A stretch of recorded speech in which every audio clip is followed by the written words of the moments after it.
Awesome. Everybody pile in to Air Angry. This is gonna be enjoyable.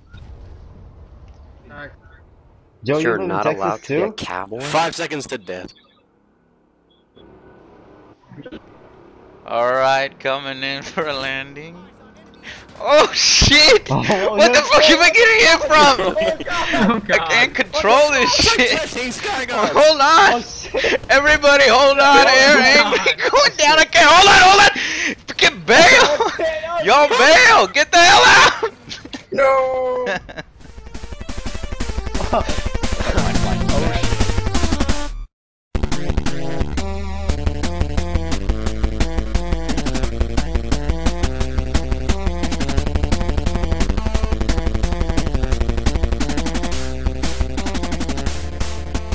This is gonna be a brutally honest assessment of PlanetSide 2. There was a lot of hype surrounding this game, but I must say that PlanetSide 2 is currently the best simulation of a future war on a massive scale. It's a persistent battle waged day and night, and the best part is that it's all completely free. That is, if your rig can handle the system requirements. So what's the catch? Well, don't expect a story of any kind or even a worthwhile tutorial, and be ready for a bit of rough around the edges. When you start PlanetSide 2, you'll be asked to create a character of one of its 3 unique factions, each having their own style and strengths. The Angry Army plays the Black and Red, the Terran Republic. They have huge, large magazines, high fire rates, and good all-around vehicles. The Vanu use lasers and specialize in being a bitch to see at night. They have extremely high accuracy and have some great vehicles like the Mag Hover Tank and the best air superiority fighter in the game, the Scythe. Finally, the NC, well, the NC have a sweet-ass music and hard-hitting weapons and tanks. Hee-haw! Too bad I'm not the NC. Terran Republic, that's where it's at. The terror will never surrender. We will fight and die until every single one of them is wiped from the face of all races forever.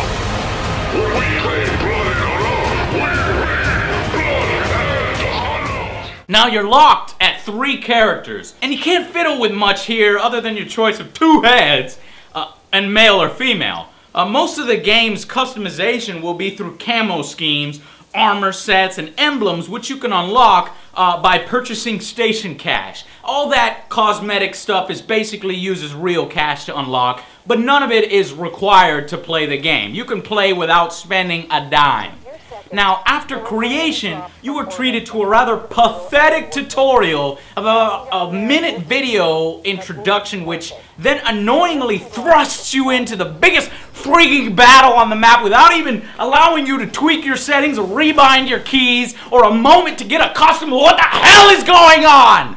Casual players and even some vets will be disoriented for hours, dying tons, without knowing what these various icons mean, how to capture a point, or what the hell a Sunderer is with a squad beacon. Seriously, if you're gonna be this lazy explaining the game, then at least link the YouTube videos in the actual game client or something. It's a massive game and it's difficult to learn. There are 6,000 players per server and 2,000 players on each of its 3 continents. That's 2,000 people fighting each other on the same map. Do you know what that's like? So it goes without saying that this war can be chaotic, and the only thing that can bring order to the chaos is a good military outfit. Let it rip! Angry Army! Fire! Cease fire! Cease fire! I said cease fire! Y'all ready for the group picture? Well, hold on, let me put some C4 from me. Hit the C4, I'll make a bigger explosion. Eat it! Die! Die! Die! Die! all of you. Die! Die, die, die, die, die! As Joe gets the worst team kill score ever. Eat it, eat it, eat it, eat it, eat it!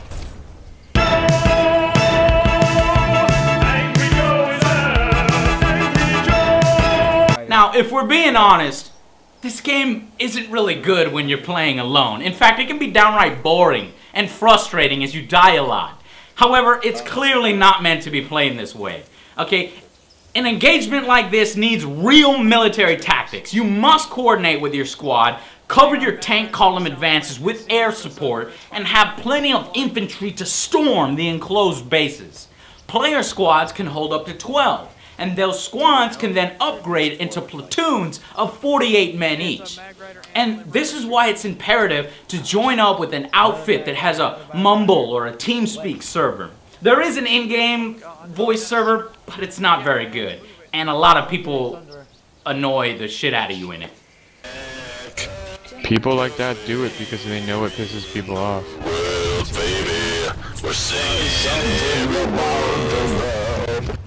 SCU. Shield back online. I'll jump around cause oof, it's really fun.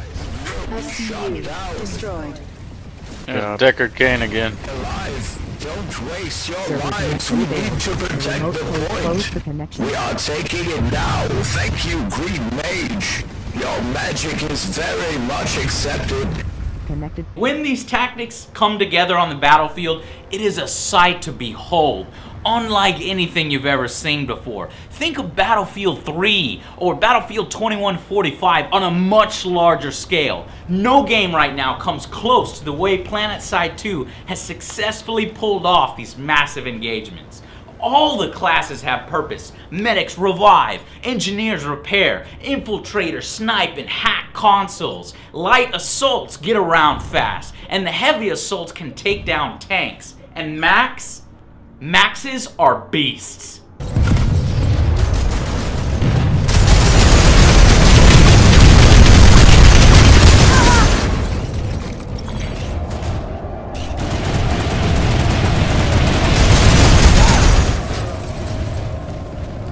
Whether you're doing your part on the ground or in the air, everyone has a purpose and a role to fill. And the game allows for these to play out very dynamically. It feels just as natural to support as it does to be a kill machine. Advancement and incentive to keep playing comes in the form of earning certification points as you play, which allows you to improve your weapons, unlock new ones, and specialize in various vehicles. However, this is where the problems with the game start to creep in. Without an Alpha Squad paid boost or a premium membership, certification points take an eternity to earn, especially considering a new weapon takes 1,000 cert points to unlock. Now, if you take a look here, free-to-play members in my outfit have put in like 3 to 4 days, 70 to 100 hours just to earn 997 points. You'd have to play for so long to unlock a single weapon for a single class, and that's just for one of your fucking characters. It's ridiculous. And as another example, if you want to play as an aerial fighter, you're at an extreme disadvantage without rockets, 500 points, Hellfire missiles, 1,000 points, so that's 1,500 points. How long would that take you? They really need to desperately speed this up for free players. So to say that there's no pay-to-win advantage would be really pushing it. It really kind of sits on that line as being questionable. See, on the station cash side, weapons cost 700 SC, which is $7. $7 for a single gun. And these don't carry over to any other faction should you choose to change allegiance. That seems a bit steep to me, especially considering the amount of guns that there are in this game. And furthermore, most all of the weapons look disappointingly identical within the same category. So here we have an example for the Terran Republic. Okay, you got your T9 Carve, right? That's what it looks like. The TMG-50, okay? And then the MSWR. Okay, so look at the in-game models here. I mean, do you see a difference? The difference is so freaking tiny, you can't even tell. And you want to charge us $7 for each one of these digital guns? No, no. And then you throw in the fact that they really just look identical. The only way to change it is to add camouflage, which would cost you another 500 station cash, which is $5. So $5 on top of $7 for $12 just to get a different looking gun and the ability to use it. No. Now, premium memberships boost your cert point acquisition considerably. Those are $15 a month, but there's just not enough value to justify that cost. Basically, you get to go to the front of the line in queues, you get 500 station cash each month, which is $5, and you also get early access to skins, which you still need to pay for. Now, had they thrown in free skins, or maybe even an exclusive vehicle type or two, that would be a different story. But currently, it's just not really justified enough to stay subscribed for very long. Especially when eventually I can see this game getting a little bit repetitive since it's so single-minded. See, it would have been amazing to see them add some more variation at release, or like random events in the game. For example, currently, if a faction captures an entire continent, nothing cool really happens, not even barely a message. You get a small 10% bonus to something or the other that you barely notice. Instead, it would have been nice to see even more variation in the gameplay, like a huge non-player controlled mech or a super behemoth tank come rolling across the battlefield that both your enemy factions would be wise to team up together against once you capture a continent. Or perhaps a computer-controlled fourth alien nation or Earth faction make occasional Rift-style incursions onto the planet that have all players, once mortal enemies, join forces to defeat. These would add tremendous variety and value. And don't tell me that would have to be a $15 a month game and not free, because we've already seen what a free-to-play game model that has microtransactions can do. It would be completely possible. More serious though, there are numerous bugs and random crashes. Sometimes the crashes are so nasty that after my screen and UI flash as if I'm teleported into midair, I won't even be able to connect back to the internet. And I need a modem and router restart, which I have never, ever encountered before. Okay, yeah, it's definitely going to crash because now I'm looking at the sky. I got teleported into the sky again. And this phenomenon has been reported by at least 4 to 5 of my other guildmates who need complete system restarts or modem cyclings, and that is a very concerning thing. Also, since there are 3 other factions and only 3 continents, late at night during the graveyard shift, what happens is that each faction's population migrates exclusively to one of the continents with barely any balance between them for some easy map captures. Now, this could be alleviated with adding more continents and the ability to lock fully captured ones as in the original planet side. I mean, you'd feel like a badass. It would allow your faction to focus on the other enemy faction for a bit.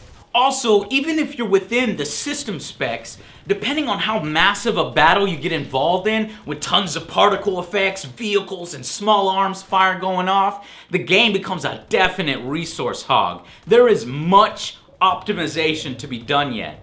I found that by putting shadows to low or turning them off completely and then putting the render quality to 85%, there is a night and day difference between playability. It runs so much smoother. Finally, if you play first-person shooters exclusively for the story, this isn't your game. There is no story to speak of and barely any context on why these factions are fighting and who they really are. There's nothing to make you care about your particular faction. A shame, because the lore is quite good, but it's found in books and other media rather than in the actual game. The barbarians that stand in our way are lost, ignorant, doomed. They fear the truth and shackle themselves to the corpse of a dead age. I am the Banu sovereignty. No one has the right to control me. I won't bow down to tyrants and despots. Anyone that tries to pry away my liberty will pay the price. I am the new conglomerate. Ultimately, though, the negatives are far outweighed by the amazing sight of huge player tank convoys, perfectly executed drops, pitched air battles raging as hundreds of infantry engage each other around you. The game has these really impressive moments that feel scripted, but they're never scripted. And it makes it all the more impressive knowing that each of these things are being controlled by real players. PlanetSide 2 proves that an MMO FPS can be legitimate and worthy. But it is clear that there's plenty of room for advancement and feature sets that can be expanded upon to add more value to the game and to keep it from becoming bland. That brings me to the final verdict. PlanetSide 2 is a split decision. It's a 7 out of 10 with a good outfit, but less so if you're playing alone. For a free-to-play game, there is definitely more entertainment value here than mini games I paid $60 for, but I feel the game should have been released with fewer bugs, more variation, and more polish.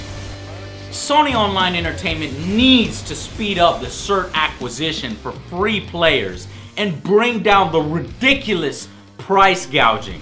One thing is for sure though, it is a fantastic, solid foundation for them to build on upon the future of this universe. There's really nothing like anything of this scope out there, and it's something that needs to be experienced and played when this shit is happening.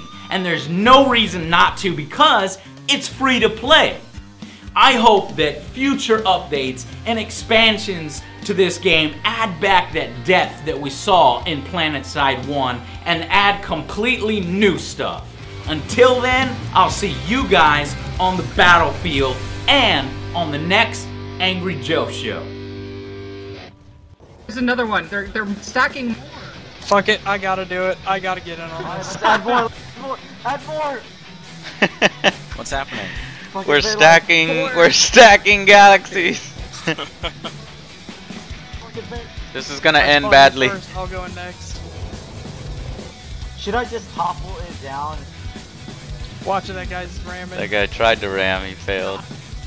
No, I'm trying, but I have one of our guys on Mumble pushed me. Watch out.